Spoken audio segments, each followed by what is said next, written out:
how to know what you shouldn't do when it comes to building your personal brand. I get asked this all the time. What should I be doing? Like, what should I be doing to build my personal brand, grow revenue, grow my following, increase my audience, get this, get that? But what people aren't asking enough is what I shouldn't be doing to grow and build my personal brand. You see, I was on a call not too long ago, and I think this story really tells it all. And this call was with someone who's really well known. In fact, if I said their name, you would know who it is. And this whole call was about this upcoming launch that they had an opportunity to do. And as this person was talking, they were talking about what all these other people are doing in the industry to have 7-figure launches and how much money was spent on paid traffic campaigns. In this case, it was over $1 million in this paid traffic campaign for this one launch.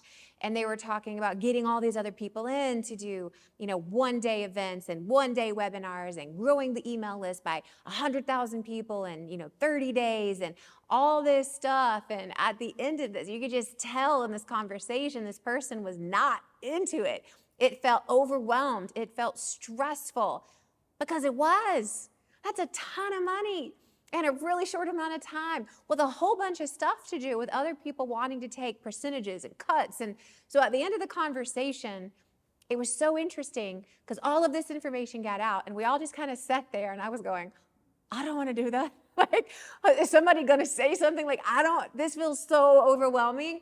And finally, the person that we were working with just said, man, do I have to do it this way?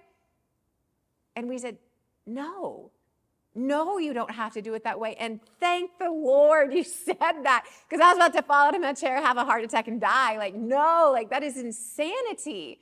And so then we started having this real conversation, a conversation that needs to be had more often.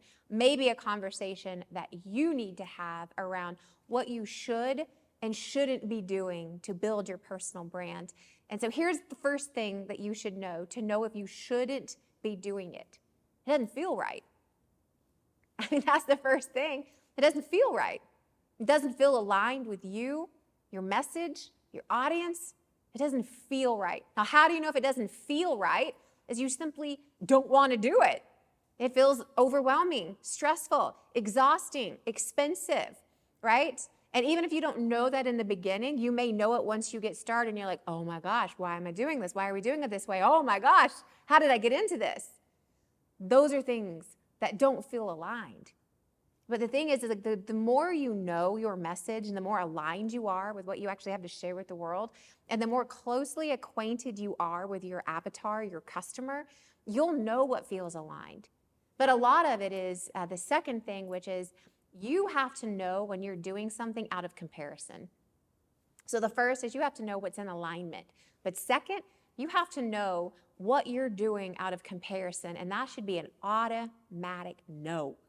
You shouldn't do that just because somebody else is doing, or just because you want to prove that you can spend that much money or generate that much money or grow the following this certain amount or have these people participate with you. If we're doing it out of comparison reasons, then it's automatically out of alignment because you're doing it for the wrong reasons. And that's not worth doing anything, right? So first you got to know that it's in alignment. And second, you got to make sure that it's not with any reason of comparison or proving yourself or proving your content or your following or your money. Those are two automatic. Now, there's another one. Is, do you like it? And that's equally as important as, is it aligned with me and my message and my customer? Is it out of comparison, right? If those two things check off, then the last one is, do I like it? Do I want to do it? Because you don't have to do anything that you don't like. There's a million different ways to generate revenue and to generate customers. Find one that works for you. People all the time say, do I have to be on social media? The answer is, well, no. But are your customers on social media? Like, if they are, that might be a place you want to reconsider. And I think a lot of people, at least that I encounter, have reluctance to social media only for one reason. They think about it wrong. They think it's this thing they have to do, and that's not true. Social media is a way to connect with your audience, with your customer, to help teach them, get to know them, and help them get to know you.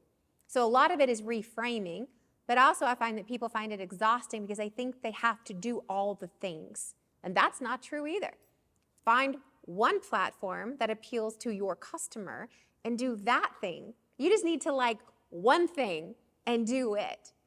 But I promise you, if you don't like it, eventually you won't do it. So don't do it. Find the things that work for you. Do the things that you like. Find the things that are in alignment with you and never do something out of comparison. And that's how you know what you should and shouldn't be doing when it comes to building your personal brand.